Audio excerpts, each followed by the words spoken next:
கர்நாடகாவின் தர்மஸ்தலாவில் 100க்கும் மேற்பட்ட பெண்கள் பாலியல் வன்கொடுமை செய்யப்பட்டு புதைக்கப்பட்டுள்ளதாக எழுந்த குற்றச்சாட்டை விசாரிக்க சிறப்பு புலனாய்வு குழுவை கர்நாடக அரசு அமைத்துள்ளது. இந்த சம்பவம் குறித்து முதல் முறையாக கோவில் நிர்வாகம் பேசியது என்ன?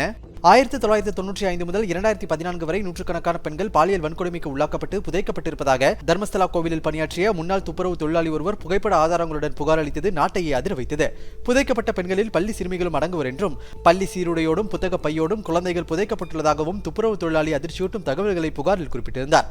பெரும் விவாதத்தை கிளப்பிய இந்த சம்பவம் குறித்து விரிவாக விசாரணை நடத்த டிஜிபி தலைமையில் சிறப்பு புலனாய்வு குழுவை கர்நாடக அரசு அமைத்துள்ளது. இந்த வழக்கை பாரபட்சமின்றி முறையாக விசாரிக்க வேண்டும் என மாநில மகளிர் ஆணையம் கேட்டுக் கொண்டதற்கு இணங்க தற்போது இந்த நடவடிக்கை எடுக்கப்பட்டிருப்பதாக கர்நாடக முதலமைச்சர் சித்தராமையா எக்ஸ் தளத்தில் பதிவிட்டுள்ளார். தற்போதைய வழக்கு மட்டுமின்றி மாநிலம் முழுவதும் இது தொடர்பாக பதியப்பட்ட வழக்குகளை விசாரிக்கவும் சிறப்பு புலனாய்வு குழுவுக்கு அதிகாரம் வழங்கப்பட்டுள்ளது.